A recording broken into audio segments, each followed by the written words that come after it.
রোমন্থন করি ফেলে আসা দৃশ্যপট স্বপ্নে আঁকা, লুকিয়ে তুমি কোন সুদূরে, হয়তো ভবিষ্যতের আড়ালে। গাছের চাদরে শুয়ে একা, আকাশের পানে চেয়ে জেগে থাকা, তবে আজ এত একা কেন? আলো হয়ে দূরে তুমি, আলো আলো আমি কখনো খুঁজে পাবো না। যাদের আলো তুমি কখনো আমার হবে না। আলো আলো আমি কখনো খুঁজে পাবো না। যাদের আলো তুমি কখনো আমার হবে না, হবে না, হবে না, হবে না। তুমি আর তো কারণ শুধু আমার, যত দূরে সরে যাও রবে আমার। স্তব্ধ সময়টাকে ধরে রেখে স্মৃতি পাতায় শুধু তুমি আমার। কেন আজ এত একা আমি? আলো হয়ে দূরে তুমি, আলো আলো আমি কখনো খুঁজে পাবো না। যাদের আলো তুমি কখনো আমার হবে না। আলো আলো আমি কখনো খুঁজে পাবো না। যাদের আলো তুমি কখনো আমার হবে না, হবে না, হবে না, হবে না।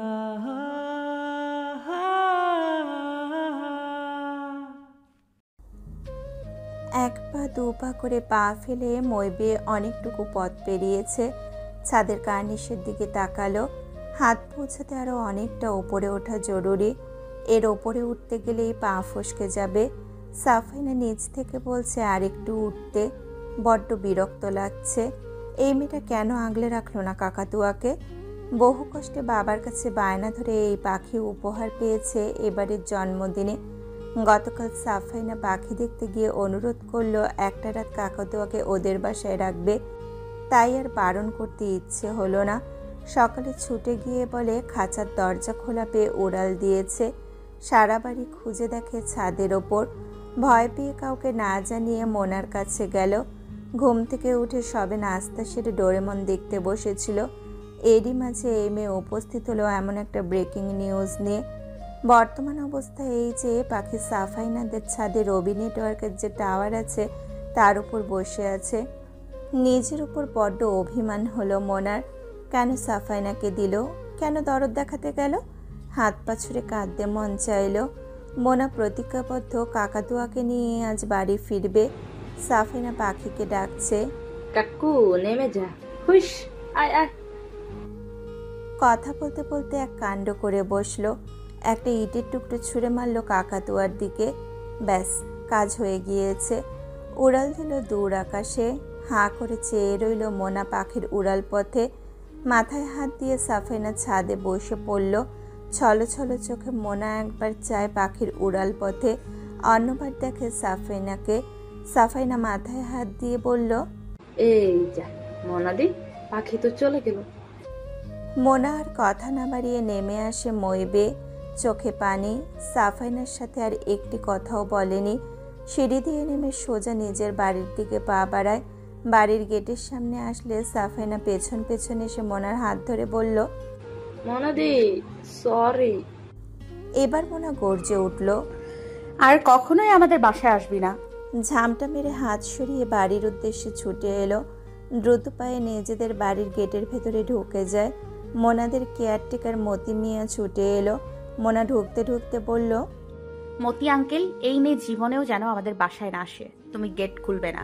মতি মিয়া মাথা নাড়িয়ে সম্মতি দিয়ে বলল, ঠিক আছে আম্মু। সাফাইনাও চলে গেল মন খারাপ করে। কালকে থেকে মোনাদি আর স্কুলে কথা বলবে না, একসাথে যাওয়া হবে না। মোনাদের বাড়ি আর সাফাইনাদের বাড়ি পাশাপাশি। মোনা এবার একাদশ শ্রেণীতে, অন্যদিকে সাফাইনা নবম শ্রেণীতে। স্কুল অ্যান্ড কলেজ সংযুক্ত হওয়াতে দুজন একসাথেই আসা যাওয়া করতো মাঝে মাঝে। দুজনাতে বেশ খাতির ছিল। আজকের পর আর জমবে না দুজনের মাঝে কোনো আড্ডা। মিটিংটা কোনো রকম শেষ করেই ফাইল গুছিয়ে নিল। বড় সাহেবের তাড়া দেখে অফিসের স্টাফরাও বিচলিত। আজকে সব কটা মিটিং ক্যান্সেল করা হলো। এইচআর ম্যানেজার জোবায়দা এবং অ্যাকাউন্টসের মনো আর বসের কেবিনে ঢুকেছে। ঘাট তুলে অফিসারদের দেখে মিনাজ ঈষৎ হেসে বলল, মনোয়ার সাহেব, আজকের সব মিটিং ক্যান্সেল করা হয়েছে আমার পক্ষ থেকে। আপনি অফিসের ঝামেলাগুলো আজ সামলে নিন। ফ্যামিলি ইস্যু হয়েছে, যেতে হবে। মনোয়ার সাহেব একটু চিন্তিত হয়ে বলল, স্যার সিরিয়াস কিছু? মিনাজ ভেবে বলল, মেয়েটা অসুস্থ হয়ে পড়েছে হঠাৎ। সকালে ভালো মেয়ে দেখে এলাম, এখন নাকি জ্বর। তাহলে স্যার দেরি করবেন না, আপনি যান, আমরা সামলে নিব। ধন্যবাদ আপনাদের। আর মিসেস জোবাইদা, আপনি আজকের ইন্টারভিউগুলো নিয়ে নেবেন, সিলেক্টেড সিভি রেখে দেবেন। আমি আগামীকাল ইনশাল্লাহ দেখে দেব। আজ উঠি। জি স্যার, অবশ্যই। মিনাজ ড্রাইভারকে গাড়ি বের করতে বলেই বেরিয়ে এলো অফিস থেকে। বাড়িতে গিয়ে মেয়েকে কী অবস্থায় পাবে সেই চিন্তাই মাথায় কাজ করছে না। একমাত্র মেয়ে তার, আহ্লাদে আহ্লাদে আগলে রাখা মেয়ে। একটু কিছু হলেই চিন্তার অন্ত থাকে না। পরিবেশ, সমাজ কোনো কিছুই আজকাল মেয়েদের জন্য নিরাপদ নয়। মায়া তখন থেকে মাথায় পানি ঢালছে। জ্বরের ঘরে এখনো কি যেন বিড়বিড় করছে। মিনাজ ছুটে এসে মেয়ের মাথার কাছে বসলো। মায়া ভাইকে বলছে সারাদিনের অবস্থা। পুরো কাহিনী শুরু হয়েছে পাখি হারিয়ে যাওয়ার পর থেকে। সাধের পাখি হারিয়ে মেয়ে শয্যাশায়ী, এই কথা কি মেনে নেওয়ার মতো? বাসায় একা থাকে, খেলার সাথী নেই। এই পাখি পেয়ে মেয়েটা কত খুশি ছিল। মেয়ের মাথায় হাত বুলিয়ে দিতেই মেয়ে বুঝে গিয়েছে বাবার হাত।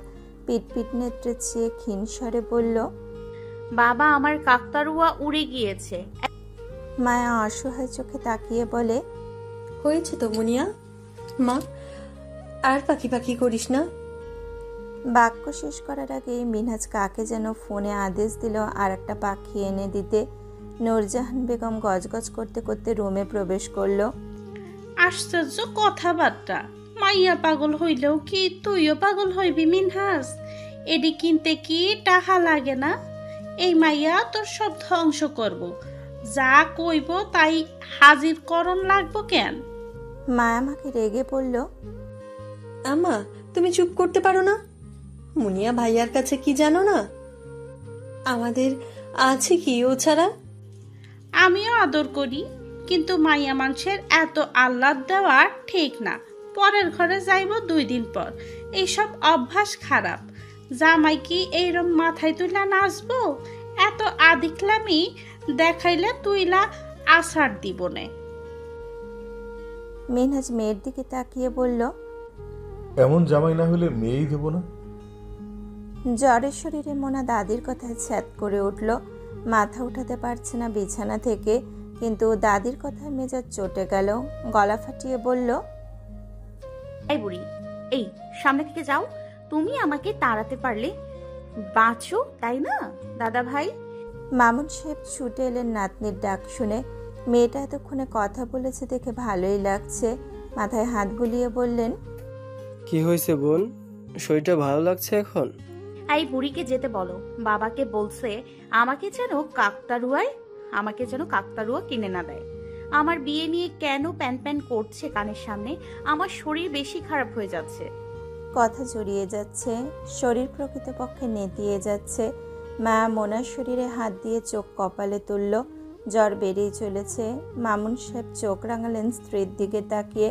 নূরজাহান বেগম নিজেও বুঝলেন তার এখন এইসব বলা অনুচিত, তাই নিজেকে দমিয়ে ফেললেন। নয়ন এসেছে রিক্তাকে নিয়ে। ব্যবসাটা 3 জনের। নয়ন মোনার মামা, মায়েশার বড় ভাই। মায়েশা চলে যাওয়ার পর থেকে ভাগ্নিকে নিয়ে আতঙ্কে থাকে। রিক্তার বড্ড আদরের এই মোনাকে বিছানায় দেখে এগিয়ে এলো। মামিকে দেখে হাত জড়িয়ে ধরল মোনা। নয়ন মিনহাজের সাথে আলাপ আলোচনায় ব্যস্ত। মেয়ের অবস্থার অবনতির কথা জানালো। কথার মাঝেই নয়নের ফোন আসতেই রিসিভ করে একপাশে সরে আসলো। মিনহাজকে জানাতে এই 2 জন তড়িঘড়ি করে বের হয়ে গেল। ফ্যাক্টরিতে এসে দেখে শ্রমিকরা সব রাস্তায়। তাদের দাবি না মানলে তারা কেউ কাজে ফিরবে না। গত মাসে সবার বেতন বাড়িয়েছে, অন্যান্য সব সুযোগ সুবিধা দিবে জানিয়েছে। এরপরও এইভাবে রাস্তায় নামার কোনো যৌক্তিক কারণ নেই। সোহান ভিডিও করে পুরোটা পাঠিয়ে দিল ইতালি। শ্রমিকদের ন্যায্য দাবি না মানলে কাজে যাবে না বলে জানিয়েছে তারা। তাদের নতুন দাবি হলো, যদি তাদের মধ্যে কোনো শ্রমিকের স্ত্রী গর্ভবতী হয়, সেই ক্ষেত্রে মেয়েরা যেমন মাতৃত্বকালীন ছুটি পায়, তেমনই পিতৃত্বকালীন ছুটি দিতে হবে। স্বামী স্ত্রী যদি একই প্রতিষ্ঠানে কাজ করে, তবে 2 জনই 3 মাসের পুরো বেতন উপভোগ করবে। এমন আইন বাংলাদেশে কোনো কোম্পানিতে নেই, তবুও তারা চাইছে এমন আইন যেন কার্যকর হয়। টিভিতে নিউজ কাস্টিং শুরু হয়ে গিয়েছে। এরই মাঝে নয়নের ফোনে কল ঢুকলো। জানিয়ে দিল ফোনের ওপাশের মানুষটা তার আগমনী বার্তা। বন্ধুর ফোন পেয়ে নয়ন ভীত। এত বছর যা হয়নি, এবার তাই হবে। অফিসের অনেক নিয়মকানুনে পরিবর্তন আসবে, কঠোরভাবে নিষেধাজ্ঞা জারি হবে। মিনহাজের জন্য কোম্পানির অনেক কিছুতে ছাড় দিয়েছে এত বছর। একটি প্রতিষ্ঠান চালানো অনেক বড় ব্যাপার। এবারে সে কী করবে মহান রবই ভালো জানেন। নয়নকে ফোনে কঠোরভাবে জানিয়ে দিয়েছে সকলের সব দিক বিবেচনা করে সিদ্ধান্ত নেওয়া হবে আগামী পরশু। আজ যেন কাজে ফিরে যায়। কয়েকজন ভাঙচুর করতে চাইলে পুলিশ বাধা দেয়। কোম্পানি জানিয়েছে পরশুদিন যদি তাদের দফা মেনে না নেওয়া হয়, তবে তারা আবার আন্দোলনে নামতে পারবে। সমস্যা নেই, তাদের জানমালের নিশ্চয়তা দেওয়া হবে। নয়ন মিনহাজকে উদ্দেশ্য করে বলল, মিনহাজ ভাই, আমরা বোধহয় আর পারলাম না। মিনহাজ হেসে বলল, আমি ওকে গত মাসেই বলেছি যেন এবার এসে হাল ধরে। আমার শরীরটা ভালো না, তুই একা হয়ে যাবে আমার কিছু হলে। নয়ন বিস্মিত। কি বলছে মিনহাজ ভাই? প্রশ্ন করল। তাই তো বলি, এত তড়িঘড়ি করে কেন আসছে? আর এসব কি বলছো? যত সব বাজে কথা।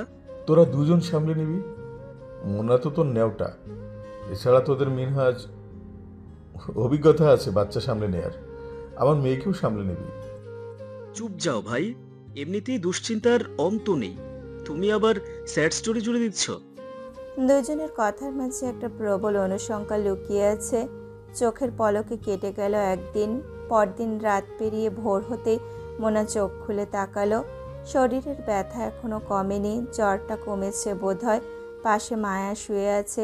মায়াকে না জাগিয়ে উঠে দাঁড়ায়, খাট ধরে এগিয়ে গেল ওয়াশরুমের দিকে। মাথাটা চক্কর দিয়ে উঠল। ডাইনিংয়ে গিয়ে 1 গ্লাস পানি পান করলো। ফ্রিজ থেকে আইসক্রিমের বক্সটা খুলে চুপি চুপি আইসক্রিম খেয়ে নিচ্ছে। এই জ্বরেও যে কেউ এমন আইসক্রিম খেতে পারে, তা এই মেয়েকে না দেখলে বোঝাই যেত না। আইসক্রিম খাওয়া শেষে একটা ডেইরি মিল্ক বের করে স্লো ভলিউমে টিভি ছেড়ে বসলো। স্ক্রিনে নেট কানেক্ট করলো। চকলেটের 1 কামড় দিয়ে টিভিতে ডোরেমন চাললো। পুরনো সব এপিসোড দেখা শেষ। চকলেট খেতে খেতেই ঘুমিয়ে পড়ল সোফায়। সারা রাতের নির্ঘুম ক্লান্তি যেন এই ঘুমেই মিটে যাবে। সকাল 8:30, কেউ ওঠেনি, ক্লান্ত সবাই। মোনাকে নিয়ে পুরো পরিবার চিন্তিত ছিল সারা রাত। মামুন সাহেব উঠেই দেখতে পান নাতনি সোফায়। কাছে এসে নাতনির গায়ে হাত দিতেই দেখেন শরীরটা এখনো খানিকটা গরম। কিছুটা বিরক্ত হলেন বাড়ির লোকজনের ওপর। ক্ষেপে সবাইকে ডাকলেন। মিনহাজ মেয়েকে এই অবস্থায় দেখে কোলে তুলে খাটে শুয়ে বুঝিয়ে বললেন, আব্বা, সবাই ক্লান্ত, ডাকবেন না, থাক, আমি দেখছি। মায়া হন্তদন্ত করে ছুটে এসে ভাইসহ মোনার রুমে ঢুকলো। ভাইজিকে হালকা করে ডেকে ওঠানোর চেষ্টা করলো। এদিকে মিনহাজের ফোন বাজছে, অফিসের দিকে যেতে হবে। মেয়েকে মায়ার দায়িত্বে রেখে অফিসে ছুটলেন। অফিসের পরিবেশ গরম, পুরো অফিস থমথমে। এর কারণটা অবশ্য জানা মিনহাজের। মিনহাজকে হন্তদন্ত হয়ে ঢুকতে দেখে সকলে দাঁড়িয়ে পড়ল। অফিস স্টাফ থেকে শুরু করে প্রতিটা অফিসার ভীত। মিনহাজ ইশারা দিয়ে জোবায়েদকে জিজ্ঞেস করলো ভেতরে কি অবস্থা। জোবায়েদ এসে জানালেন 7:30টায় অফিসে ঢুকেছে তালা খুলে। সবাই 9টা বাজে এসে দেখে ভেতরে দরজা লাগানো, কাউকে ভেতরে অ্যালাউ করছে না ম্যানেজার সাহেব ছাড়া। নয়ন স্যারও এখন অবধি ঢুকেনি।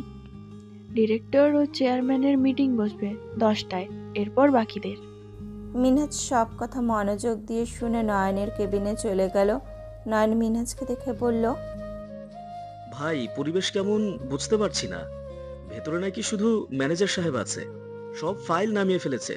এখন তো 10টা বাজার 7 মিনিট বাকি, 10টায় 3 জন একসাথে বসতে হবে জানিয়েছে।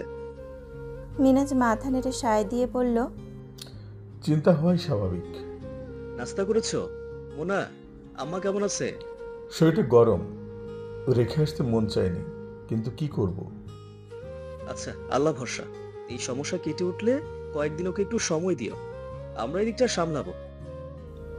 অফিসের পিয়ন এসে জানালো সবাইকে মিটিংয়ে ডাকা হয়েছে। নয়ন মিনহাজের দিকে তাকিয়ে বলে যদি ওলটপালট কিছু করি এবারের মতো বাঁচিয়ে দিও। মান সম্মান ধুতে তো আর খিপটামি করবে না শালা। তোমার কথা তো তাও মান্য করে। খবরদার মুখ খারাপ করিস না ওর সামনে, তখন আমাকেও মানবে না। পরিকল্পনা মোতাবেক চেয়ারম্যান এবং ম্যানেজিং ডিরেক্টরদের মিটিং আলাদা, অফিস স্টাফ ও অন্যান্য অফিসারদের আলাদা। সেই পরিকল্পনা বানচাল করে সকলকে কনফারেন্স রুমে আসার নির্দেশ দেওয়া হয়েছে। সবাই উপস্থিত কনফারেন্স রুমে। ফিসফিস আলাপ চলছে চেয়ারম্যান স্যারকে ঘিরে। সকলের দৃষ্টি রুমের স্বয়ংক্রিয় দরজার দিকে। দেয়ালে আটকানো ডিজিটাল ঘড়ির লাল সংখ্যাগুলো নির্দেশ দিচ্ছে সঠিক সময়ের। ঠিক 10টায় খুলে গেল রুমের দরজা। 3 জনকে ঢুকতে দেখে একসাথে দাঁড়িয়ে সম্মান প্রদর্শন করা হচ্ছে। এদের মধ্যে পুরনো অফিসার এবং স্টাফদের কাছে 3 জনই পরিচিত। গত 4 বছর যারা জয়েন করেছে তারা চেয়ারম্যান স্যারের ছবি দেখেছেন, কিন্তু বাস্তবে দেখেনি। সবাইকে বসার আহ্বান জানিয়ে নিজেও বসে পড়লেন। উৎকণ্ঠা সকলের মধ্যে কাজ করছে। পিনপতন নীরবতা কনফারেন্স কামরা জুড়ে। এসি টেম্পারেচারে কামরা যতটা হিমশীতল তার চেয়েও অধিক শীতল বর্তমান পরিস্থিতি ও প্রেক্ষাপট। ফাইলের পাতা উল্টানোর খচখচ আওয়াজ, প্রতিটি এগ্রিমেন্ট সূক্ষ্মভাবে পড়ছে সকালে আগত চেয়ারম্যান স্যার। তাকে সহায়তা করছেন বাকি 2 জন ডিরেক্টর। প্রথম দেখাতেই সকলের নজর কেড়ে নিল। আকাশরঙা শার্টে ভারী মানিয়েছে, দেহের কালো রংটা ছাপিয়ে গিয়েছে, ফর্সা নয়নকে ফিকে লাগছে। মুখের অভিব্যক্তি গম্ভীর, চোখে ব্রাউন রোদ চশমা। রোদ নেই তবুও রোদ চশমা। এত আদরকারীভাবে এর কি আদৌ প্রয়োজন আছে? চোখ দুটো হালকা বোঝা যাচ্ছে, তীক্ষ্ণ চোখ, তবে ধারণা করা যাচ্ছে স্বাস্থ্য সচেতন মানুষটা। বয়স আন্দাজ করা দুষ্কর। হাত দুটো টেবিলের ওপর রেখে জড়ো করে মুট করল। পাশ থেকে একজন স্টাফকে ডেকে কিছু একটা নির্দেশ দিতে হলরুমে চকচক করা হলুদ বাতিগুলো বন্ধ হয়ে গেল। রোদ চশমা খুলে সাধারণ রিমলেস চশমা চোখে দিল। এতক্ষণে সকলের ধারণা বদলালো। হলুদ আলোতে হয়তো এই মহাশয়ের সমস্যা হয়। সাধারণত এইসব আলোর জন্য মাথা ব্যথা বেড়ে যায়। গম্ভীর, দাম্ভিক, অহংকারী মানুষের প্রতিচ্ছবি লক্ষণীয়। ফাইল থেকে মুখ তুলে সামনে তাকালো। নয়ন 2 জনের দিকে তাকিয়ে উঠে দাঁড়ালো। সকলকে সালাম দিয়ে বক্তব্য শুরু করলো। আসসালামু আলাইকুম। আশা করছি সকলে ভালো আছেন। এই সংকটময় পরিস্থিতিতেও আপনারা আমাদের পাশে আছেন, আমরা কৃতজ্ঞ। তবে যে পরিস্থিতি তৈরি হয়েছে আদৌ কাম্য ছিল না সেটা। ওয়ার্কাররা যেসব ঝামেলা করছে তার জন্য কোনো না কোনোভাবে আপনারাও দায়ী। আমরা জানার আগে এসব গুঞ্জন আপনাদের কানে এসেছিল, অথচ আমাদের কোনোভাবেই অবগত করেননি। বিশেষ করে জোবাইদা ম্যাডাম। মানছি আপনি সবাইকে আগলে রাখেন, এখন যে ব্যাপারটা ঘোলাটে হলো তার দায়ভার কে নিবে? মাথা নত জোবাইদার।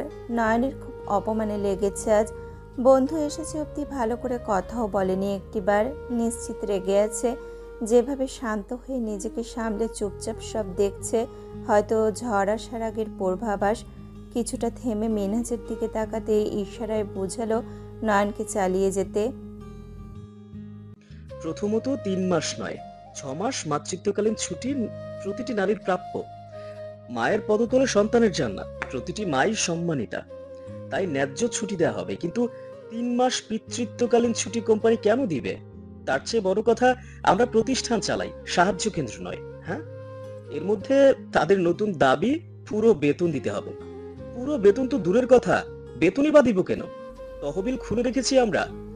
চেঁচিয়ে উঠল নয়ন। অফিসের সকলে এমনিতেই নয়নকে জমের মতো ভয় পায়। ক্ষুদ্রাতি ক্ষুদ্র ভুল পেলেই নয়ন যেভাবে রিয়েক্ট করে, অন্য কেউ এর ওপর কথা বলার সাহসটুকু পায় না। আজ তো হিটলারের মতো আচরণ করছে। মিনহাজ স্যার যে বাকিদের কাজে কর্মে বিরক্ত, সকলের উপলব্ধি হয়ে গিয়েছে। নতুবা স্যার সবসময় ব্যাপারগুলো বুদ্ধিমত্তার সাথে সামলে নিতেন। নয়ন থামতেই মিনহাজ নয়নকে বসিয়ে উঠে দাঁড়ায়, সালাম দিয়ে বলল, আপনাদের সমস্যায় আজ পর্যন্ত কোম্পানি কম্প্রোমাইজ করেনি, এমনটা কি হয়েছে কখনো? সকলে মাথা নাড়ল না তবে কেন আজ সম্মতিতে। ঝামেলায় আপনারা নিষ্ক্রিয়? ফ্যাক্টরিতে যখন ঝামেলা হলো তরিক সাহেব, মাসুম সাহেব, আপনারা পালিয়ে এলেন। আই রিপিট, পালিয়ে এলেন। এত সিনিয়র কর্মকর্তা হয়ে পালিয়ে আসা ভীষণ লজ্জাজনক। মাথা হেট করে দিলেন আমাদের। ভরসা করা কি অন্যায় হয়েছে? এতক্ষণে চেয়ারম্যান স্যার মুখ খুললেন। একে তো স্বর ভারী, এর মাঝে নেই কোনো রসকস। এসেই সরাসরি মোদ্দা কথা। আমার পরিচয় পর্ব দিয়ে বক্তব্য দীর্ঘ করার প্রয়োজন মনে করছি না। অন্য সময় গেট টুগেদার পার্টি রাখা হবে। আসল কথায় আসি, শুধুমাত্র 1 মাস পিতৃত্বকালীন ছুটি দেওয়া হবে। Clear? Dot my point, only 1 month. তবে সেটা সেই স্বামীর ব্যাকগ্রাউন্ড চেক করে, আসলে সে কি বউয়ের প্রতি সদ্ব্যবহার করে কিনা, বউ কি খুশি তার উপর এবং কতটা যত্নে রেখেছিল বউয়ের গর্ভকালীন সময়ে, সব কিছু যাচাই করা হবে। যদি স্বামী যত্নবান হয়, তবে সেই মাসের পুরো বেতন, গর্ভবতী মায়ের 1 মাসের চিকিৎসার যাবতীয় খরচ ও বাচ্চার জন্য উপহার সামগ্রী এই প্রতিষ্ঠান বহন করবে। এর বাইরে কিছু কেউ চাইলে তাকে চাকরি থেকে বরখাস্ত করা হবে। এই প্রতিষ্ঠানে ক্ষতিকারক ব্যক্তির প্রয়োজন নেই। It's clear and final. যতটা বলেছি, এতটা সুযোগ আশা করি কেউ দেবে না। যতদূর ধারণা, বাইরের মহলের উস্কানিতেই সব অপ্রত্যাশিত ঘটনার সৃষ্টি। কিছুক্ষণের মাঝেই নয়ন সাহেব এবং মিনহাজ সাহেব সহ ফ্যাক্টরির উদ্দেশ্যে রওনা দিচ্ছি। আপনারা টিউলিপ পরিবারের সদস্য, তাই আপনাদের সাথে কর্তৃপক্ষের সিদ্ধান্ত শেয়ার করলাম। কিছু জানার এবং কোনো কার্যোপযোগী অভিমত থাকলে জানাতে পারেন। সকলের কথার মাঝে ভারী মোটা সটা সোজা গিয়ে কানে লেগেছে। প্রতিটা কথাই যেন ঝঙ্কার তোলা ধমক ছিল, অথচ না চিৎকার, না বকা, না ধমক, কোনোটিরই বহিঃপ্রকাশ ছিল না বাক্যে। ছিল শুধু মোহ। মানুষটা কি এভাবে সকলকে কাবু করে? অপ্রয়োজনীয় একটি কথাও বললেন না। সময়ের কাটে গুরুত্ব দেওয়া মানুষগুলো খুব খিটমিট করে, কিন্তু এই মানুষটা সম্পূর্ণ বিপরীত। ঠান্ডা মাথায় কিস্তিমাত। কথা শেষ করে চেয়ারে বসে মিনারেল ওয়াটারের বোতল খুলে পানি ঢালছে। অফিসাররা উসখুস করছে। গ্লাসে 1 চুমুক দিয়ে সামনে তাকালো। সিনিয়র এক্সিকিউটিভ তামান্না ইসলাম হাত তুলল, ইশারায় অনুমতি দিল। তামান্না দাঁড়িয়ে প্রশ্ন করলেন, স্যার, এই প্রস্তাবনা কি শুধু আমাদের ফ্যাক্টরির কর্মচারীদের জন্য নাকি অফিসারদের জন্য প্রযোজ্য? মানুষটা একপেশে হাসি দিল। থুতনিতে বৃদ্ধা আঙুল রেখে নিম্ন ওষ্ঠে তর্জনী রাখল। তর্জনী ধনুকের মতো বাঁকা। এতক্ষণ গম্ভীর হয়ে কথা বললেও তার অদ্ভুত হাসিতে অফিসের সকলে হতবাক। কালচে শ্যামবর্ণের পুরুষের হাসিতে ডান পাশের গালে খাত সৃষ্টি হয়েছে। এই হাসি কি মনোরম দেখতে, কিন্তু এই হাসির মাঝেই মনে হয় যেন আতঙ্ক লুকিয়ে আছে। ঘায়েল করা সেই হাসি। ঠোঁট চেপে হেসে তামান্নার প্রশ্নের জবাবে বলল, অভিনন্দন। তামান্না সহ সকলে থতমত খেয়ে চেয়ারম্যানের দিকে অবাক দৃষ্টিতে তাকিয়ে আছে। তার ঠোঁটের কোণে এখনো সেই ঘায়েল করা হাসি। নিজেকে সামলে বলল, আমি মিষ্টি খুব কম খাই। আপনি যদি ছানার মিষ্টি খান তাহলে খেতে পারি। শুকনো ঢোক গিলে তামান্না আর একটি কথাও বাড়ায়নি। একেবারে নির্বাক। চেয়ারম্যান স্যার পুনরায় উত্তর দিল, যেহেতু অফিসে সবাই আশরাফুল মাকলুকাত, সেই সুবাদে এই নিয়ম টিউলিপ ইন্টারন্যাশনাল থেকে শুরু করে তার প্রতিটি সিস্টার কনসার্নের জন্য প্রযোজ্য। আমি কি বোঝাতে পেরেছি? তামান্না মাথা নেড়ে বোঝালো বুঝতে পেরেছে। পুনরায় প্রশ্ন আসলো। আর কারো কোনো প্রশ্ন? সকলে না জানালো। সবার পছন্দ হয়েছে এই সিদ্ধান্ত। শ্রমিকদের দাবি সম্পূর্ণ অযৌক্তিক লেগেছিল সবার। পরিস্থিতি এতটাই গুরুতর হয়েছিল যে সামলাতে যেয়ে হিমশিম খাচ্ছিল সকলে। কৌতূহলী ভঙ্গিতে আরেকজন এক্সিকিউটিভ তিহান পাশের কলিগকে ফিসফিস করে বলল, তাড়াতাড়ি বিয়ে করতে হবে, 1 মাসের ছুটি কি বিশাল ব্যাপার। এই কথা চেয়ারম্যান ইমরান শরীফের কানে আসেনি, তবে মিনহাজ এবং নয়নের কানে ঠিকই এসেছে। কি কাণ্ড! 1 মাস ছুটি দিবে বলায় সবার এই অবস্থা। আর যদি 6 মাস বলতো কি অবস্থা হতো। ভাগ্যিস ইমরানের কানে আসেনি। ওর কথা নিয়ে এই ছেলে মজা করছে। এ কথা যদি জানতে পারে এখনই তিহানের ভবিষ্যৎ ছুটি বাতিল হয়ে যেত। ম্যানেজার মনোহর সাহেব একটা ফাইল বাড়িয়ে দিলে ইমরান তা সাইন করা শেষ করে দুইজনের দিকে তাকিয়ে দেখে দুইজনে মিটমিট করে হাসছে। নয়ন কি যেন মিনহাজকে বলছে। শেষ কথা বলতে বলতে উঠে দাঁড়ায় টিউলিপের চেয়ারম্যান। ঠিক আছে, that's all for today. Office environment যেন ম্যানেজেবল থাকে। অফিসিয়াল ডেকোরাম বজায় রাখার অনুরোধ সকলকে। ধন্যবাদ। হন হন করে বেরিয়ে গেল, চোখে কালো চশমা দিয়ে। পিছু নিল নয়ন এবং মিনহাজ। করিডোরে হাঁটতে হাঁটতে ফিস ফিস করছে নয়ন মিনহাজের কানের কাছে। তখনই খানিকটা ঘাড় ঘুরিয়ে নয়নের দিকে ফিরে বলল, যেভাবে একটু আগে মিটিং কন্ট্যাক্ট করেছিস সেটা কি আমি আসার আগে করা যেত না? মিটিংটা আমাকে কেন ম্যানেজ করতে হলো? নয়ন গাল ফুলিয়ে বলে, তোকে দেখলে শরীরে যে তেজ আসে, ওটা কি আর আসে খালি মাঠে? ইমরান মিনহাজের দিকে তাকাতেই মিনহাজ কাচুমাচু করে নয়নের দিকে ফিরে বলল, ফারফার করে মুখ দিয়ে যা তা বের করিস। কথার মিনিং চিন্তা করে কথা ছাড়লে কি অন্যায়? বেয়াদব।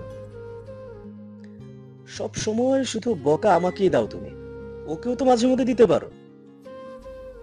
ইমরানের কেবিনে ঢুকতেই বসলো 3 জন। মিনহাজের দিকে তাকিয়ে রোর স্বরে বলল, তোর বুঝতে হবে বয়স হচ্ছে আমার। ফ্যাক্টরিতে ঝামেলা প্রকাট আকারে ধরা দিবে তুই না গেলে। তোর বুঝতে হবে বয়স হচ্ছে আমার। ফ্যাক্টরিতে ঝামেলা প্রকাট আকারে ধরা দেবে তুই না গেলে। আমি পারবো না সামলাতে। মিনহাজের কথায় বুঝতে পেরেছে ব্যাপারটা প্রকৃতপক্ষেই দুঃসাধ্য হয়ে উঠেছে। এবার কোম্পানির চেয়ারম্যান হিসেবে নিজের হস্তক্ষেপ প্রয়োজন। নয়ন মুখ গোমরা করে বসে আছে। ইমরান এবং মিনহাজ ফাইল নিয়ে আলোচনা করছিল। এই পরিবেশ তার ভালো লাগছে না। একটু আনন্দ না করলে হয়। ইমরানের দিকে তাকিয়ে বলল, কি আনছিস আমার জন্য ইতালি থেকে? মিনহাজ এবং ইমরান দুইজনই নয়নের কথায় মুখ তুলে তাকালো। ওদের সিরিয়াস আলোচনার মাঝে এমন একটা প্রশ্ন মানায়। ইমরান মিনহাজের দিকে তাকিয়ে বলে, ভাই, ও কি ইদানিং এমন পাগল হয়েছে নাকি আর আগে থেকে? নয়ন ক্ষেপে বলল, আমি পাগল? মিনহাজ আবার মাঝে ফেসেছে, কপালে হাত দিয়ে, শুরু করলি আবার তোরা? আর নয়ন, আমি কি করলাম? ও এমন বোবার মতো ভাব ধরছে কেন? বললেই তো পারে যে কি আনছে। জানি সবার জন্যই আনছে, আমার মন চাইছে তাই জিগাইলাম। আমারটার কথা। ইমরান হাতের কলমটা রেখে নাক মুখ কুচকে বিরক্ত মুখে উত্তর করল, আপাতত মিনহাজ ভাইয়ের জন্য ডানে লাইকনের একটা সেট, কিছু শার্ট, জ্যাকেট আর স্যুট এনেছি। নয়ন উত্তেজিত হয়ে বলল, আমার জন্য? চুষনি চিনিস, যাকে ইংলিশে প্যাসিফায়ার বলে? বাচ্চারা কাঁদলে মুখে ঢুকে দেয় না, ওইটা নিয়ে আসি। বের করে দেবো? এখন আমাদের কাজে লাগবে। ভেবে করছিস না? কিছুক্ষণ চুপ থাকবি। মিনহাজ হাসতে হাসতে লুটোপুটি খাওয়ার মতো অবস্থা। নয়নের মুখটা দেখার মতো। নাক মুখ ফুলিয়ে চেয়ার থেকে উঠে গেল। দূরে গিয়ে বসে জোর ভলিউমে টিভি চালল। বাচ্চাদের মতো জেদ ধরেছে। ইমরানের রাগ বেড়েই চলেছে। মিনহাজ বাধা দিল। যত রকমের বিরক্তি করার পন্থা আছে সব বের করছে। ইচ্ছে করেই নয়ন ডিস্টার্ব করছে কাজে। ইমরান বিরক্ত হয়ে অফিসের কর্নারে থাকা ট্রলি থেকে 2টো কফি প্যাকেট বের করলো। ফোলজার্স ক্লাসিক রোস্ট এবং ক্যাফে বুস্টেলার হাতে ধরিয়ে দিয়ে নিজের চেয়ারে বসে পুনরায় মিনহাজের সাথে আলোচনায় মন দিল। কফি পেয়ে নাচ লাগিয়ে দিয়েছে, সাথে বেসুরো গলায় গাইছে, হাতটা ধরেন না, ভাবে নিয়েন না, কেন চোখের ভাষা বোঝেন না, জ্বালা দিয়েন না, দূরে যাইয়েন না, মইরা গেলে আমায় খুঁজা পাইবেন না, ওরে কালা চান তোমার লাগি মন করে আনচান, ওরে কালাচান একখান বাটার পান খাওয়াইয়া যান। ইমরান থতমত খেয়ে মিনহাজের দিকে তাকিয়ে আছে। মিনহাজ মুখে হাত দিয়ে যথাসম্ভব হাসি আটকানোর চেষ্টা করছে। ইমরান তবদা খেয়ে বলে, কালাচান কাকে বললো? মিনহাজ সেই যে মুখে হাত দিয়েছে আর মুখ খুলছে না। ইশারা নয়নকে বার কয়েক মানা করার পরও টিভি বন্ধ করে দিয়ে নাচ থামালো। ইমরানের কাছে এসে গালে চুম্মা দিয়ে বলে, ধন্যবাদ কালাচান। ইমরান টিস্যু দিয়ে গাল মুছে বলে, মিনহাজ ভাই, ওরে যেতে বলো চোখের সামনে থেকে। নয়ন বেরিয়ে গেল কামরা থেকে। মিনহাজ মজা পেয়ে বলল। ইমরান খানিকটা হেসে কাজে মনোযোগ দিল। সে নিজেও জানে নয়নটা একটু বেফাঁস প্রকৃতির, আছেই কে তার এরা ছাড়া। ঝলমলে আকাশটা বার্তাবিহীন বিবর্ণ হলো। 13 তলার অফিসের এই রুম থেকে আকাশটা খুব সন্নিকটে মনে হয়। হাত বাড়ালেই মেঘ ছুঁয়ে দেওয়া যাবে।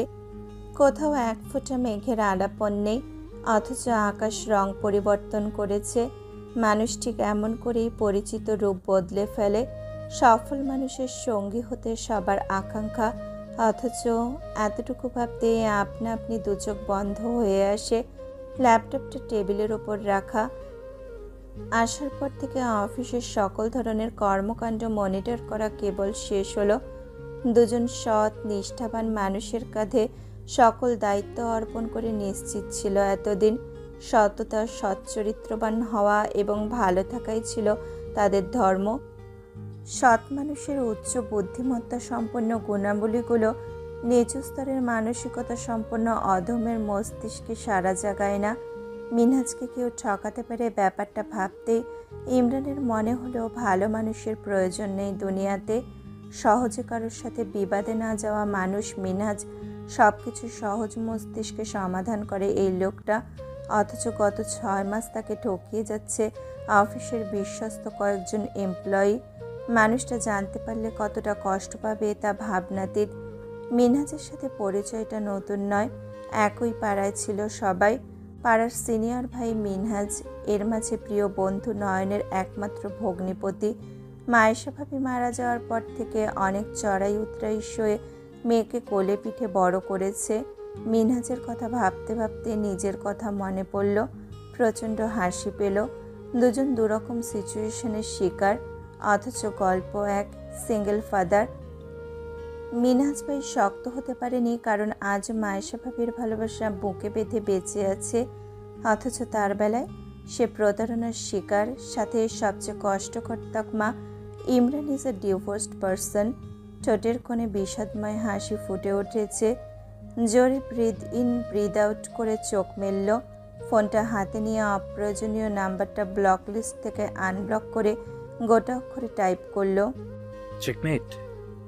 অনেক বছর পর 3 আসনের এমপির ছেলের নাম্বারটা আনব্লক করা হয়েছে।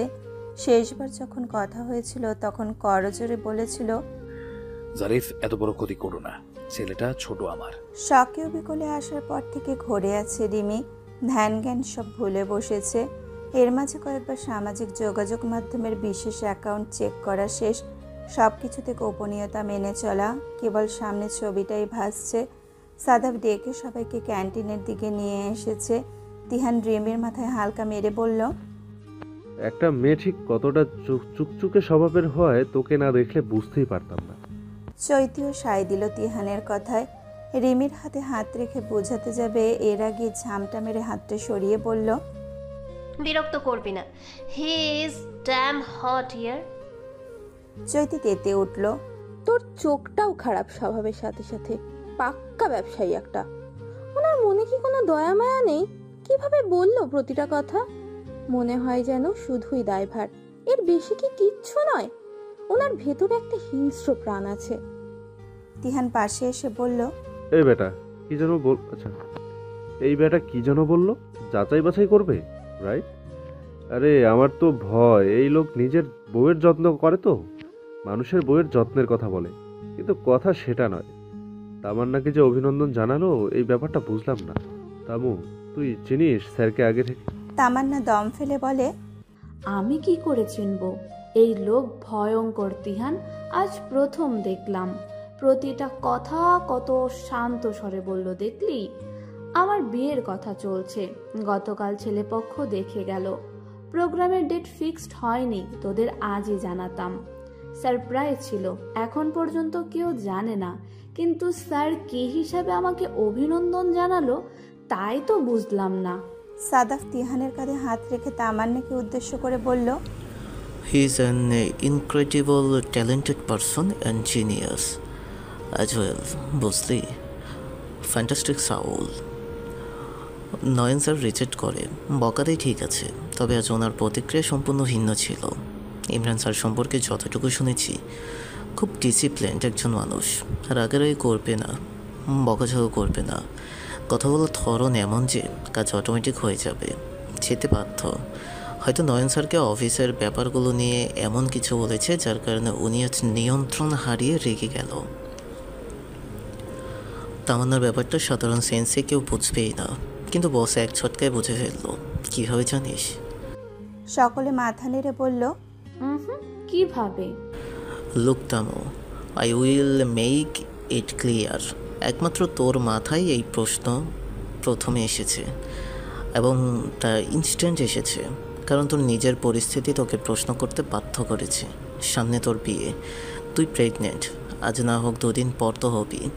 এই প্রশ্ন কিন্তু চৌতি বা রিমি করেনি, অথবা জোবাইদা ম্যাডামও করেনি, এদের মাথা দিয়ে আসেনি, তুই করলি, কারণ পরিস্থিতি শিকার তুই, ওরা নয়। তো ফাইনালি বোঝাই গেল খুশির খবরই হবে, তাই অগ্রিম অভিনন্দন জানিয়েছে। রিমি হাঁ হয়ে বলল, wow Sadaf, you are genius. কি করে বুঝলি তুই? ওনার মতো ব্রেইন খাটালাম, but he is really too much clever and intellectual personality. বসের কথা বলার স্টাইলটা দেখেছিস? Got my point. রিনি সাদাফকে থামিয়ে বলল, ওয়েট, এই ডট মাই পয়েন্ট অর্থ কি? ডিকশনারির শব্দ তো নয়। মনে হয় না, আবার থাকতেও পারে। আমরা বলি not my point, for your kind information, অথবা মেক ইট ক্লিয়ার। আর উনি বলল ডট মাই পয়েন্ট। ডট মানে উনি গুরুত্ব দিতে বলেছেন, ওনার স্পেসিফিক সিদ্ধান্তকে গুরুত্ব দিয়েছেন, আমরা নিজের মগজে ঠুকিয়ে নেই। বুঝতে পারছিস? কথার মারপেচ অনেক ডিপ জটিল। রিমি আহ্লাদি ভঙ্গিতে বলল, Damn, you're too much smart. I'm crushed on him. সকলে মিলে ক্যান্টিনে আড্ডা দিতে ব্যস্ত ছিল। এরই মাঝে রহমত ভাই এসে সাদাফকে বলল, স্যার, চা কি ফ্ল্যাক্সে রাইখা যামো?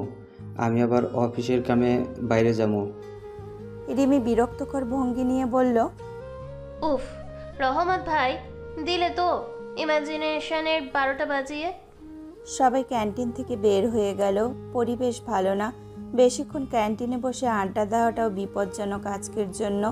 রহমত ভাইয়ের কাজই হলো সবাইকে চা বানিয়ে খাওয়ানো। অফিসের কাজে বের হলে সাদাফের ফ্লাক্সে বানিয়ে রাখে, এরপর সবাই একটু করে খায়। যার যার কিউবিকলে যেতে যেতে সাদাফ রিমিকে উদ্দেশ্য করে বলল, তোর ক্রাশই তোরে বাস দিবে, একটু আসতে। হ্যাঁ, এত সহজ না, কিন্তু হ্যাঁ, আমি বসের ফ্যান হয়ে গেলাম। এদের দলটা চমৎকার, এক একজন এক এক শহরের। এই অফিসে প্রত্যেকে আজ 3 বছর একসাথে ভাইবা হয়েছে, সেই থেকে এরা একসাথে থাকে। তামান্না খুব ঘরোয়া, চৈতি ভাবুক স্বভাবের, সব কিছুতেই কিন্তু খোঁজে। রিমি উচ্চবিলাসী, তিহান ভবঘুরে, আর সাদাফ কেরিয়ার ওরিয়েন্টেড। এদের সরাসরি সুযোগ হয়েছিল মিনহাজ স্যারের আন্ডারে কাজ করার। 3 বছর পর পর মিনহাজ নিজের পছন্দের একটা টিম নিয়ে সরাসরি মার্কেটিংয়ের কাজ করে নমিনেশনের জন্য। আর এই সুযোগ সবাই পায় না, ওরা সেই সুযোগ পেয়ে কাজ অনেকটাই আত্মস্থ করে নিয়েছে। এছাড়া কোম্পানিতে সকলের পছন্দের এই দলটা গল্প আড্ডায় মাতিয়ে রাখে সকলকে। টেবিলের ওপর ছড়ানো ছিটানো ফাইল, প্রতিটি ফাইলের একটাই খুঁত, অফিসের কিছু মানুষের দোষগুলোকে মার্জনা করা। এখন সে ভালো মানুষের সুযোগটা কাজে লাগিয়ে ওইসব ধুরন্ধর ব্যক্তি শ্রমিকদের উস্কে দিয়েছে। শীতল মস্তিষ্কে প্রায় 54 জনকে বিনা নোটিশে বরখাস্ত করা হলো দুর্নীতির দায়ে। নয়ন এবং মিনহাজ বেশ কিছু এগ্রিমেন্ট সাইন করছে পড়ে, যা আগে অসমাপ্ত ছিল। এক কাপ কফিতে চুমুক দিয়ে উঠে দাঁড়ায় ইমরান। মিনহাজকে উদ্দেশ্য করে বলল, আমার দেরি হচ্ছে, এবার চলো। হাতের ফাইলটা রেখে মিনহাজ চুপচাপ উঠে যায়। নয়ন গুছিয়ে একপাশে রাখে, আর চোখে নয়ন ইমরানকে দেখে খানিকটা হাসলো। একই টেকনিক অ্যাপ্লাই করছে। বহু বছর আগেও এভাবে মানুষের মন জয় করে নিয়েছিল। চোখ পড়ল অফিসের কোনায় রাখা ট্রলির ওপর। তাহলে আগে থেকেই চেঞ্জ করার উদ্দেশ্য ছিল। ঈষৎ হাসলো নিজে নিজে সকলের অগোচরে। কেন যেন ইমরানের মিনহাজকে স্বাভাবিক মনে হলো না। মিনহাজের দিকে লক্ষ্য করে বলল, ক্লান্ত চোখে তাকিয়ে দুপাশে মাথা নেড়ে বলল, ঠিক আছে, চল। কি হয়েছে? মিনহাজ পুনরায় বসে পড়ল চেয়ারে। দীর্ঘশ্বাস ফেলে বলল, মেয়েটা পরশু থেকে অসুস্থ, ওকে এমন দেখতে কষ্ট লাগছে আমার। তাহলে তুমি বাসে যাও, আমরা সামলে নেব। আরে ব্যাপার না, আম্মা মায়া সামলে নেবে। নয়ন মিনহাজের কাঁধে হাত রেখে বলে, মোনা সাহসী মেয়ে, এত ভেবো না তো, বাসায় যে দেখবে ধেই ধেই করে লাফাচ্ছে। বেহায়া নির্লজ্জ চোখ দুটোকে শত বারণের সত্ত্বেও আটকাতে পারল না রিমি। ও মাই গুডনেস, কি দেখলাম! সকালে না দেখেছি স্কাই ব্লু শার্ট, এটা বদলালো কখন? জানতেই পারলাম না। চৈতি খুবই বিরক্ত হলো রিমির উক্তিতে। নাক মুখ কুচকে বলল, বড্ড ভুল করেছে তোকে না জানিয়ে। আচ্ছা দাঁড়া, আমি স্যারকে ডেকে বলছি। স্যার, আপনি বড় ভুল করেছেন কাপড় বদলানোর আগে রিমিকে না জানিয়ে। তুই জেলাস তাই না? ছি, বস হয় আমাদের। এই তোর বয়স কত? হ্যাঁ, 28। ওই ব্যাটা মিনিমাম 40 হবে। চুপ থাক, কিসের 40? একদম 30 লাগছে। So hot. চোখ থাকতে অন্ধ হলে এই অবস্থা। এদের কথার মাঝেই তিনজন বেরিয়ে গেল অফিস থেকে। ততক্ষণে তামান্না, তিহান এবং সাদাফ পাশে এসে দাঁড়ায়। তিহান চমকে গিয়ে বোকার মতো মুখ করে বলে, আমি তোর সাথে একমত সাদাফ। সাদাফ মুচকি মুচকি হাসছে। তামান্না শুধায়। তিহান উত্তরে বলল, পাঞ্জাবি মানুষের ইমোশন আর সাদা হলে তো কথাই নেই। শ্রমিকরা সাধারণ পাবলিক। এখন বসকে যদি সাদা পাঞ্জাবিতে দেখে, মনের মধ্যে অটোমেটিক্যালি ইমোশন তৈরি হবে। ওখানেই উনি ছক্কা হাঁকাবে। ওরে সাংঘাতিক! হ্যাঁ, পুরাই চালু। চৈতির কথা শেষ করতে না দিয়ে মুখ চেপে ধরল রিমি। ধমকে বলল, খবরদার আমার ইমুকে নিয়ে এসব বলবি না। সাদা পাঞ্জাবিতে কি জোস লাগছিল। মুখের ওপর থেকে রিমির হাত জোর করে সরিয়ে চৈতি বলল, শট রাব্বিশ একটা। সারাক্ষণ মেকআপ আর স্যানিটাইজার, হাতের মধ্যে ঝাঁঝালো স্যাভলনের গন্ধ পুরো ইয়াক। আবার ঢং করে বলে ইমো। আমার তো দেখি 1 নম্বরের ফ্লাটার লেগেছে। সাদাব ধমক দিল চৈতিকে। চৈতি আস্তে, কেয়ারফুল। আশপাশটা দেখে চৈতি ঢোক গিলল। জিহবায় কামড় দিয়ে আস্তে করে বলল, সরি। ভেঙচি দিয়ে রিমি নিজের কিউবিকলে চলে গেল। অফিসের স্মারক গ্রন্থ কখনো চেক করা হয়নি। আজ ড্রয়ার থেকে প্রতারণা কপিটি বের করলো। প্রথম দিকের কয়েক পাতা পার হতেই পেয়ে গেল সুদর্শন বসের বায়োগ্রাফি। সম্পূর্ণ বায়ো একদমই চট করে পড়ে নিল। বায়ো পড়ার পর মনে হলো এই লোকের প্রেমে পড়া বাধ্যতামূলক। রিমি মেসেজ করলো ওদের সামাজিক যোগাযোগ মাধ্যম গ্রুপে। আমি তো আরো বিমোহিত সাদাফ, স্যারের পুরো বায়ো জেনেছি। তামান্নার জবাব এলো, কিভাবে কি জেনেছিস? রিমি টাইপ করলো, কিভাবে পরে বলবো, আগে শোন। স্যার পড়াশুনো করেছে বুয়েট থেকে, বেশ ভালো বক্তা এবং সুপরিচিত ব্যক্তিত্ব। বিজনেস ফিল্ডে এক্সপিরিয়েন্স অনেক। আমাদের কোম্পানির আইটি ফার্মের প্রতিটি প্রোডাক্ট ডিজাইন উনি নিজেই করেন। চৈতিকে বল আমাকে যেন আর না খেপায়। স্যারের এজ মাত্র 38 অ্যান্ড ইটস নর্মাল। সবচেয়ে বড় মেসেজ হলো উনি অনেক হাম্বল, সোবার। মেসেজ সেন্ড হওয়ার পরপরই চৈতি মেসেজ দিল, হ্যাঁ অনেক হাম্বল। তাই তো প্রথম দিনই অফিসে এসে কথা নেই বার্তা নেই ঠান্ডা মাথায় সিদ্ধান্ত জানিয়ে দিলেন। মোটেও নয়ন স্যারের মতো নন উনি। শাসন করা তারই সাজে, স্নেহ করে যে, বুঝলি? সিদ্ধান্ত ওনার জানানোটা আমার মোটেও পছন্দ হলো না। মিনহাজ স্যার এতদিন ডিসিশন মেকার ছিলেন, আজ হঠাৎ উনি এসে ধুপ করে বললেই হলো। নিজেই অফিস ম্যানার জানে না, আবার বাকিদের শেখাতে এসেছে। সাদাব সকলকে থামিয়ে বলল, মজা যা করবি আমাদের মাঝে, জোরে বলছিস কেন? কেন কেন? Topic change. চৈতি, আমরা তোর ধারণা পরিবর্তন করতে পারবো না। আমাদের মধ্যেই বিবাদ হবে এই সামান্য জিনিস নিয়ে। আর রিমি, তুই তোর পছন্দ নিয়ে থাক। চৈতি তার অপছন্দ নিয়ে থাকুক, তাহলেই সমস্যা হবে না। নতুবা দুদিন থেকে এমন অহেতুক কারণে ঝামেলা হয়ে আমাদের সম্পর্কে ভাঙন ধরাটা আমার অপছন্দের কারণ হয়ে দাঁড়াবে। Please stop here. Okay okay okay. হঠাৎ 2 মিনিট পর তিহান অনলাইনে এসে একটা মেসেজ দিল, সবাইকে বলছি অন্যভাবে নিস না।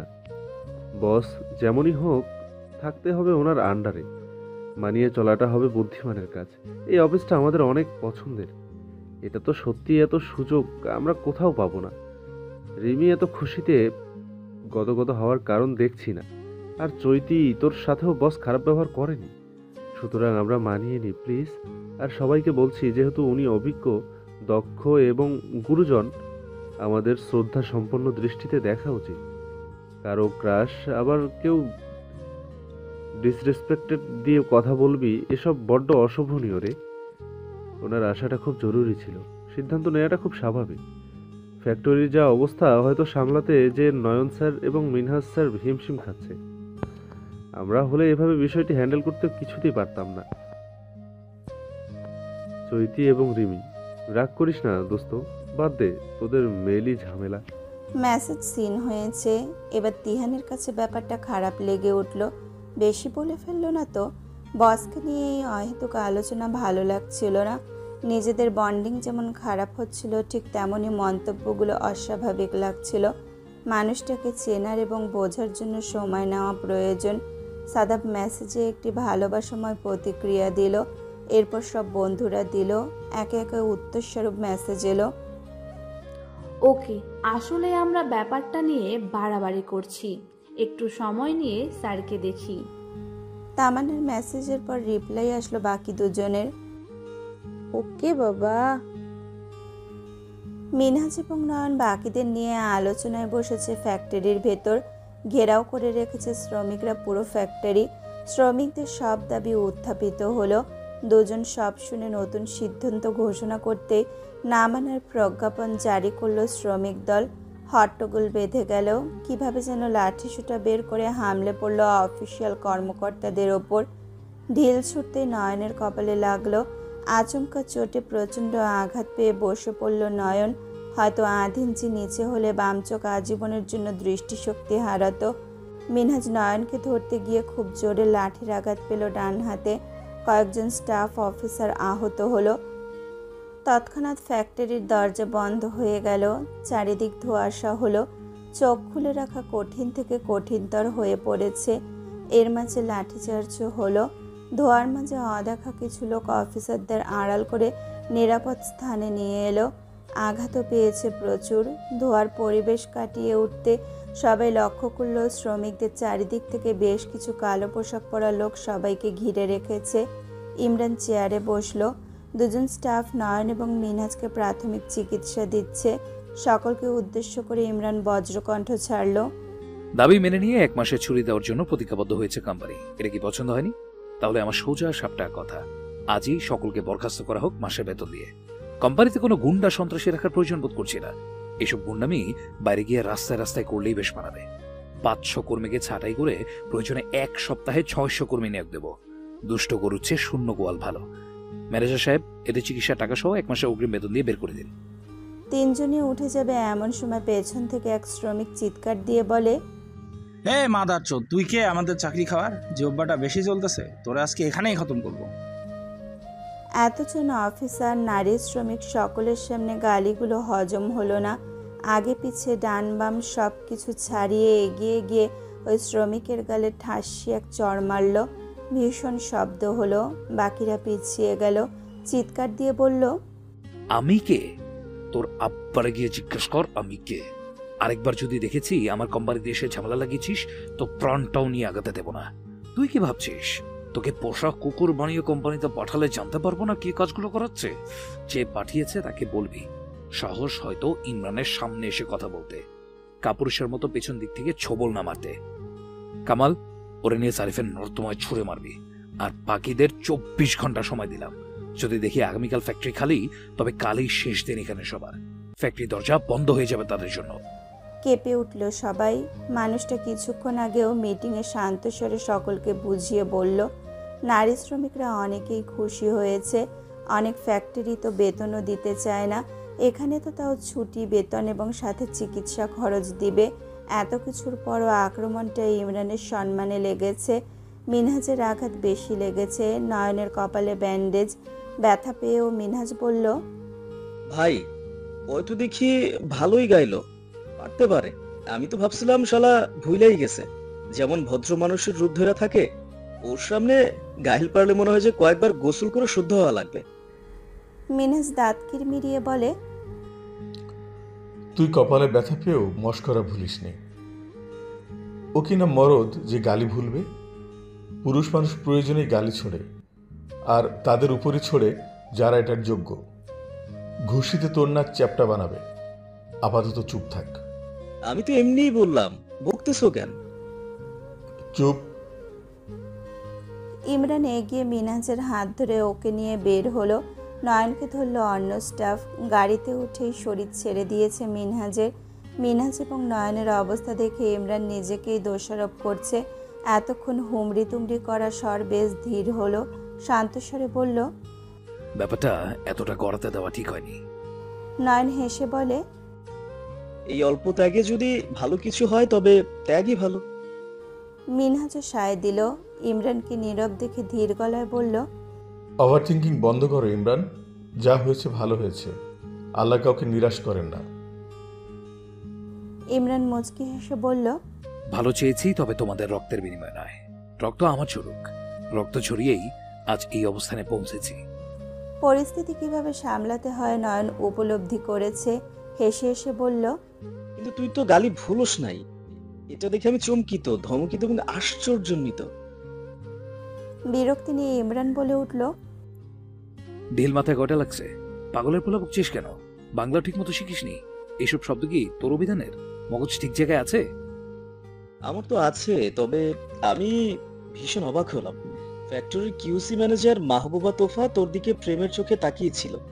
বেচারি বোধহয় ক্রাশ খেয়েছে। হ্যাঁ, এই মিনহাজ ভাই, তুমি কি একটা জিনিস খেয়াল করেছো যে তোফা কিন্তু বিয়ে করে নাই? বয়স মোটামুটি আমার বা ইমরানের মতোই হবে। ইস, মেয়েটার আজকে শিওর ইমরানকে দেখি গান মনে পড়ছে। আমারও তো বিয়ার বয়স হইছে অনেক আগে, তাই তো এখন তোরে দেখলে কেমন জানি লাগে। তোর জীবনে কিসের অভাব আমি কিন্তু বুঝি, অনেক দিন হয় আমিও তো এমন ছেলে খুঁজি, দরকার একজন রসিক চাবিওয়ালা রে। রবিন সামনে থেকে কারেকশন করে বলে, ওটা ছেলে না মেয়ে হবে স্যার? প্রত্যুত্তরে নয়ন বলে, আরে তোফা তো বলবে ছেলে। ও হ্যাঁ হ্যাঁ। রবিনকে এক ধমক দিল ইমরান। ধমক খেয়ে চুপচাপ গাড়ি চালাচ্ছে। পেছন ঘুরে ইমরান নয়নের দিকে চোখ পাকিয়ে তাকালো। এই অবস্থায় কেউ মজা করতে পারে, নয়নকে না থাকলে বোঝার সাধ্য ছিল না। নয়ন বুঝতে পেরে এদিক সেদিক কাচুমাচু করছে। ইমরান মিনহাজের দিকে তাকাতেই মিনহাজ ব্যথার ঘরে নয়নকে ধমকে উঠল, এক চর দেব বিয়াদব, থাম। নয়ন ইমরানের মাঝে সেই প্রতিবার ফেসে যায়। সাপে নেউলের সম্পর্কে দুটোতে সময় বুঝে না, যখন তখন যা তা বলে। নয়নকে বাসায় পৌঁছে দিয়ে মিনহাজকে নিয়ে তার বাড়ির উদ্দেশ্যে রওনা দিয়েছে। রিক্তা বসার জন্য জোর করলেও আজ কেউ বসেনি। মিনহাজের অবস্থা বেশ খারাপের দিকে। পাল্টা রিক্তাকে আগ বাড়িয়ে ইমরান বলে এসেছে নয়নের মস্তিষ্কে চিকিৎসা করাতে। রিক্তা কথাবার্তায় বুঝেছে গন্ডগোল পাকিয়েছে। নয়নের যত বল রিক্তার কাছে আসলেই বন্ধ হয়ে যায়। ইমরান সঠিক জায়গায় এসে নালিশ করাতে বেচারা চুপসে গিয়েছে। মিনহাজের ফোনে কল আসলো। কথা শেষ করে মিনহাজ ইমরানের দিকে তাকিয়ে ভাবছে কথাটা কি বলা উচিত হবে, তবু আইঠাই করে বলল, ইমরান, একটু মেয়ের কলেজের দিকে যাওয়া লাগবে যে। ইমরান চোখ ছোট করে বোঝার চেষ্টা করলো কি বোঝাতে চাইছে। প্রশ্ন করেনি, যদি বন্ধুসুলভ সিনিয়র ভাই ইতস্তত করে, তাই সরাসরি উত্তর দিল, আচ্ছা লোকেশন বলো। রবিন চলো কলেজের দিকে। ইমরান প্রশ্ন না করাতে মিনাজ স্পষ্ট উপলব্ধি করলো আগের মতোই রয়েছে মানুষটা, কারো ব্যক্তিগত ব্যাপার নিয়ে কোনো মাথা ব্যথা নেই। প্রশ্ন করাটা জরুরি, তবুও প্রশ্ন করেনি, তাই নিজ থেকেই বলল, মেয়েটা কলেজে চলে গিয়েছে, ক্লাস করাটা গুরুত্বপূর্ণ ছিল। এই শরীরে বাসায় কিভাবে পৌঁছাবে, তাই ভাবলাম। ভ্রুকুচকে প্রতি উত্তর করলো ইমরান, মিনাজ ভাই আমি কোনো প্রশ্ন করিনি, কেন লজ্জায় ফেলছো? তুই তো প্রশ্ন কখনোই করিস না। প্রয়োজন পড়লে করব। কথা বলতে বলতে গাড়ি মোনার কলেজ গেটে। এই শরীরে গাড়ি থেকে নামতে যাবে, তখনই ইমরান গম্ভীর স্বরে বলল, নামছো কেন? মোনা গাড়ি চিনবে না, আমাকে না দেখলে বুঝবে কি করে? বসো আমি দেখছি। ইমরান বের হয়ে গাড়ির সামনে দাঁড়ালো। গেট দিয়ে অনেকেই বের হচ্ছে। ছুটির সময় রবিনও বের হয়ে আসলো। একটু ঝুঁকে ভেতরে মিনহাজের দিকে তাকিয়ে বলল, কোনজন আমাকেও জানিও। মিনহাজ সামনের দিকে তাকিয়ে বলল, ওই যে ইউনিফর্ম পরা, লম্বা চুল, এক বেনি, সাথে ওর বন্ধু চয়নও আছে। ইমরান রবিনকে ইশারা দিতেই এগিয়ে গেল। মোনা আর চয়ন একসাথে হাঁটছে। চয়ন মোনাকে খুব করে বকেছে। এই শরীরে আসার তো দরকার ছিল না, নিজেই মোনার বাসায় পৌঁছে দিয়ে আসতো প্র্যাকটিক্যাল খাতা। মোনা বিরক্ত হয়ে চয়নকে বলল, চুপ থাক, জ্বরের শরীরে সব অসহ্য লাগছে, এর মাঝে তোর প্যান প্যান। আচ্ছা বাসায় যখন যাবি আসার সময় গিফট নিয়ে আসিস আমার নতুন পাখির জন্য। এক পাখি পাখি করে জ্বর বাঁধালি, এখন আবার নতুন কাকাতুয়া? আঙ্কেল তোকে কেন যে আচ্ছা দেয় না বুঝি না। মেজাজ খারাপ করবি না বললাম। ওকে ওকে। হঠাৎ চয়ন উৎসাহিত হলো, প্রশ্ন করলো, নতুন কাকাতুয়ার নাম কি দিয়েছিস? মিন্নি। মিন্নি? এই নাম কেন? আমার নাম মোনা আর পাখির নাম মিন্নি। সুন্দর নাম। আচ্ছা বিকেলে যাবনে। আচমকা সামনে একজন লোক এসে দাঁড়ায়। দুইজন থমকে গিয়ে লোকটাকে দেখতে থাকলো।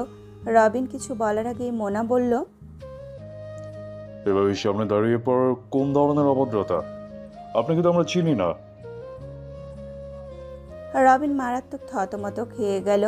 এতখানি মেয়ের কি দাপুটে ব্যবহার। রবিন দুহাত উঁচু করে বোঝাতে লাগলো, সরি, এভাবে দাঁড়িয়ে পড়তে চাইনি। আপনাদের মধ্যে মোনাকে?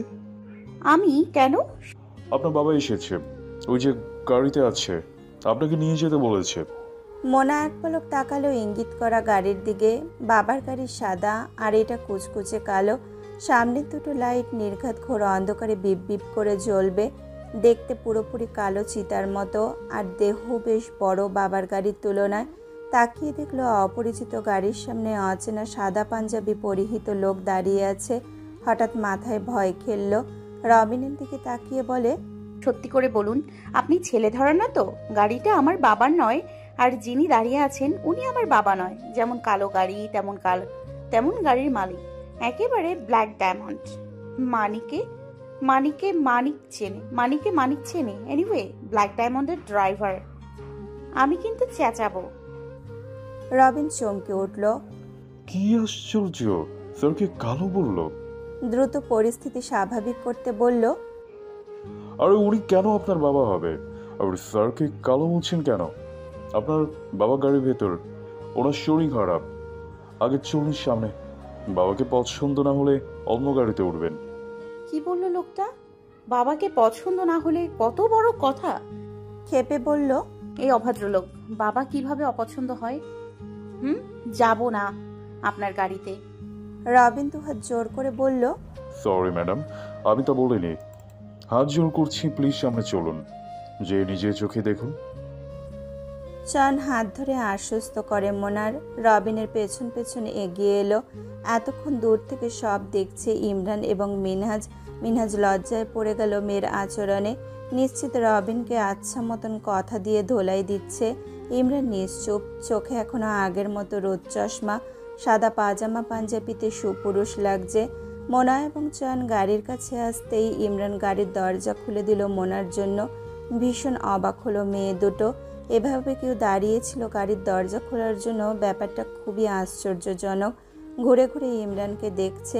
মোনা সামনে আসতেই বাবাকে দেখে একটুখানি হাসলেও হাতে ব্যান্ডেজ দেখে কেঁদে দিল। রবিন চয়নকে প্রশ্ন করলো, ম্যাডাম আপনি কি যাবেন? চয়ন দুপাশে মাথা নেড়ে জানালো যাবে না। মোনার কাছ থেকে বিদায় নিয়ে চলে গেল। এদিকে মোনা এখনো আগের জায়গায় দাঁড়িয়ে। মিনহাজ মেয়ের মনের অবস্থা বুঝতে পেরে মেয়েকে ভেতরে বসার জন্য বলল। চোখ ভর্তি পানি নিয়ে মোনা ভেতরে ঢুকতেই ইমরান দরজা আটকে রবিনের সাথে সামনের সিটে বসলো। মোনা বাবার এই অবস্থা দেখে বাবাকে জড়িয়ে ধরে কাঁদছে। মেয়েকে বুকে নিয়ে সুস্থ হাতে আগলে নিয়ে চুলে আদর করে বলল, আম্মাজান এমন করলে হবে? কেন কাঁদছেন? বাবার হালকা ব্যথা লেগেছে। কাঁদতে কাঁদতে হেঁচকি উঠিয়ে বলে, আমি দেখতে পাচ্ছি অনেক ব্যথা লেগেছে। কে ব্যথা দিয়েছে আমার বাবাকে? তাকে মেরেই ফেলবো। আমার বাবার কিছু হলে আমার কি হবে? প্রিন্সেস তাকাও বাবার দিকে, দেখো কিচ্ছু হয়নি। সামনে দেখো একজন আঙ্কেল আছেন, উনি পচা ভাবছে আমার প্রিন্সেসকে। নাক টেনে মোনা সামনের সিটের দিকে তাকায়। ইমরানকে উদ্দেশ্য করে মিনহাজ বলল, ইমরান আমার মোনাশা। ঘাড় ঘুরিয়ে ইমরান ঈষদে হেসে হাত তুলে হাই দেওয়ার ভঙ্গিতে বলল, হাই মোনালিসা। মোনা বাবার দিকে তাকায়। দুঅধর আলগা করে বোঝার চেষ্টা করে লোকটা মোনালিসা কেন ডাকলো। ইমরান এতটুকু বলে পুনরায় রাস্তায় মনোযোগ দেয়। মিনহাজ হেসে মেয়েকে বলল, আপনার মনে পড়ে আম্মা, আপনাকে ইমরান মোনালিসা বলে ডেকেছিল আরো আগে। ফোনে কথা হয়েছিল তখন আরেকটু ছোট ছিলেন। মোনা দুপাশে না জানিয়ে মাথা নাড়ায়।